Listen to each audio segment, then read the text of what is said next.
बिहार के अंदर नीतीश सरकार अस्थिरता की ओर बढ़ रही है। बीआईपी के अध्यक्ष मुकेश साहनी ने बीजेपी पर विश्वासघात का आरोप लगाया है। मुकेश साहनी ने कहा है कि एमएलसी के चुनाव में बीजेपी ने हमारे साथ विश्वासघात करते हुए हमें भरोसे में नहीं लिया। आज हमारे विशेष तौर पे झारखंड से हमारे बहुत सारे साथी आए हैं। विभिन्न संगठन से हमारे पार्टी और संगठन के सभी पदाधिकारी और निषाद बंधु आए हैं झारखंड से, और हम लोगों ने आज विस्तार से हम लोग चर्चा कर रहे हैं। और पार्टी का उद्देश्य है कि 11 मार्च को जुब्बा सहनी शहादत दिवस हम लोग झारखंड में मनाएं और उसी रोज़ हम पार्टी को विस्तार झारखंड में करें। आप सभी को पता है कि बिहार से हम लोग उत्तर प्रदेश में पार्टी लॉन्च करके आज उत्तर प्रदेश में चुनाव लड़ रहे हैं। 165 सीट से अधिक चुनाव वहां पे लड़ रहे हैं और मुझे पूरा भरोसा है कि उत्तर प्रदेश में भी हमारी पार्टी बहुत अच्छी स्थिति में आएंगे। और उसी तरीके से झारखंड में भी में तैयारी करेंगे 2024 का। और यूपी, बिहार, झारखंड में एक ही हमारा मांग है कि निषाद समाज को आरक्षण मिले, उनके हक अधिकार मिले और निषाद का बेटा भी आने वाले समय में भी इस राज्य का मुख्यमंत्री बने, नेतृत्व करे। इस दिशा में हम लोग काम करें। तो 2024 की तैयारी करने के लिए झारखंड से आज हमारे साथी जो यहाँ पे उपस्थित हुए हैं और उस पर विचार करके और पार्टी लॉन्च करके मजबूती से 2024 की तैयारी हम लोग करेंगे। यही मुख्य एजेंडा है और इसके लिए आज हम लोगों ने यहाँ पे बैठक कर रहे हैं और उसकी तैयारी अभी पार्टी लॉन्चिंग की तैयारी हमारे साथी जो आए हैं वो तैयारी करके और झारखंड में मजबूती से लॉन्च करेंगे ताकि हर एक घर गांव तक पहुंच जाए कि वीआईपी पार्टी और एक बूथ पर संगठन पार्टी काम करे। उसके लिए हम लोग आज बैठ के हम विमर्श कर रहे हैं। सर, एक सवाल है कि आप बार-बार कह रहे हैं कि आपको विधान परिषद की घोषणा तो हो गई एनडीए की तरफ से, आपको एक भी सीट नहीं मिला। निश्चित तौर पे बहुत बहुत बधाई है जेडीयू और बीजेपी को कि वो लोग आपस में बंटवारा करके और सीट पे चुनाव लड़ने का निर्णय ले लिया है। तो मेरा तो शुभकामना उनके साथ है कि वो लड़े और जीते। और वीआईपी पार्टी भी मजबूती से 24 विधान परिषद का सीट जो है वहाँ पे मजबूती से अपने दम पर अकेले चुनाव लड़ेंगे।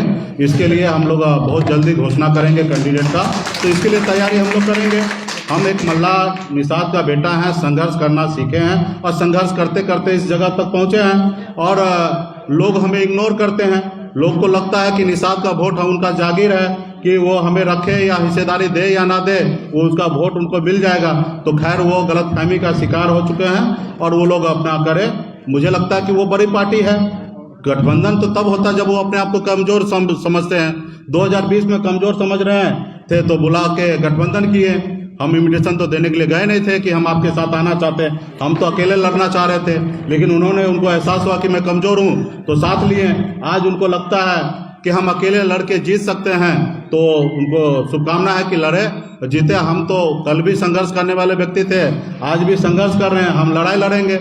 और हम तो राजा हरिश्चंद्र के जैसे कल भी ईमानदार थे, आज भी ईमानदार हैं और आगे भी रहना चाहेंगे। इससे पहले भी कितने लोग क्या नहीं ऑफर किया कि हमारे साथ आइए, डिप्टी सीएम बनिए, सबको मंत्री बनाए। लेकिन हम अपना एक मल्ला का बेटा, जुबान का पक्का और ईमानदारी के साथ माननीय मुख्यमंत्री श्री नीतीश कुमार जी के नेतृत्व में बिहार में हम सरकार चला रहे थे, आज भी चला रहे हैं और आगे का मुझे कोशिश करता हूं कि चलाएं।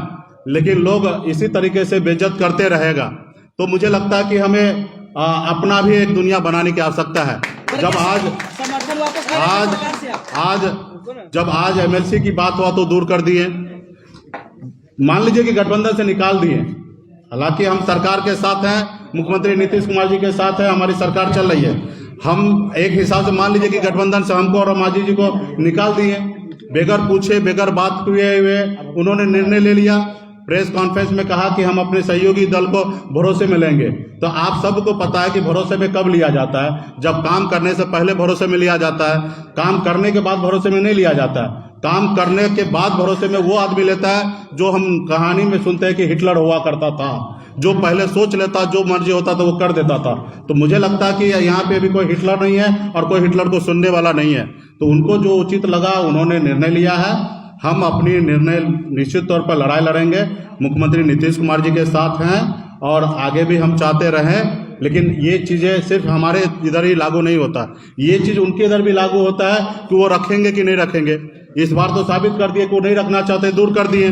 तो अभी तो हम 2024 का भी अपने दम पर तैयारी कर रहे हैं। हम 2024 में क्या राजनीति करेंगे, किसके साथ रहेंगे, ये मुझे आज नहीं पता है।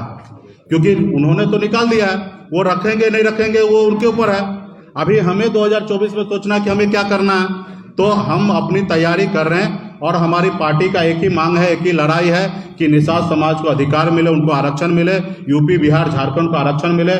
जब बंगाल में दिल्ली में आरक्षण है तो बिहार झारखंड उत्तर प्रदेश में क्यों नहीं है, उसके लिए लड़ाई लड़ रहे हैं। आज इसके लिए उत्तर प्रदेश में चुनाव लड़ रहे हैं। आज आपके साथ जेडीयू भी उत्तर प्रदेश में अकेले चुनाव लड़ रहा है, वीआईपी पार्टी लड़ रहा है चुनाव। तो आपको किस बात का समस्या है और आप क्यों चाहेंगे, कोशिश करेंगे कि मुकेश सहनी आपके पीछे पीछे चले? अगर मैं आपके पीछे पीछे चलता हूं तो आप, देश में सरकार है आपका, देश में प्रधानमंत्री आप हैं, आप हमारा निषाद आरक्षण लागू कर दीजिए। जैसे आपने 72 घंटा में सामान्य वर्ग के लोगों को आरक्षण लागू कर दिया, तो क्या निषाद का बेटा आपको गरीब नजर नहीं आता? जो 1 लाख 2 लाख रुपए सालाना कमाने वाला व्यक्ति आपको गरीब नजर नहीं आ रहा? आपने सामान्य वर्ग में 8 लाख कमाने वाले को आपने गरीब मानकर उसको आरक्षण दिया। मैं ये नहीं कभी किसी का विरोध करता हूँ कि क्यों आरक्षण दिया, आपने जो दिया वो दिया। आपको लगता है कि गरीब है तो आपने दिया। ये देश के और राज्य के खजाना पे सबसे पहला अधिकार गरीब का होना चाहिए, और आप जो किया मुझे लगता है कि आपने सही किया।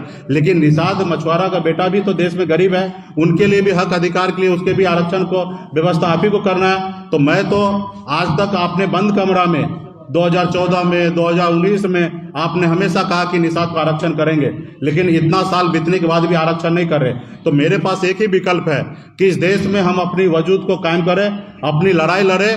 और मुझे लगता है कि जिस तरीके से एक मल्ला का बेटा बिहार में सरकार बनाया, आने वाले समय में देश का प्रधानमंत्री भी निषाद का मल्ला का बेटा आने वाले समय में बनाएगा। वो ताकत हम लोग बनाएंगे। उस्ताद, आफत में पड़ी है जान। उस्ताद, उसके हाथ में तलवार है।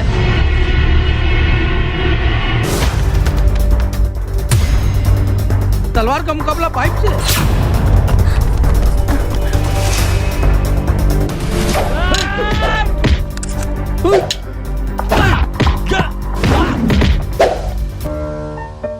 अरे वाह, आप तो हीरो हो। हीरो मैं नहीं, ग्लाइको पाइप है। अरे बॉस का कॉल। हेलो, आज का हेडलाइन क्या है? आज का हेडलाइन तो ग्लाइको पाइप है सर। ग्लाइको पाइप, हम चुकाते हैं एक एक बूंद की कीमत। जब टूटती है आस, जब थकती है सांस, जब रूठते हैं अपने, मुंह मोड़ता है जमाना, जब अंगड़ाई लेता है संकल्प, फिर बनती है कहानी, बनते हैं अनमिट निशान। देखिए मेरे साथ संघर्ष की दास्तां।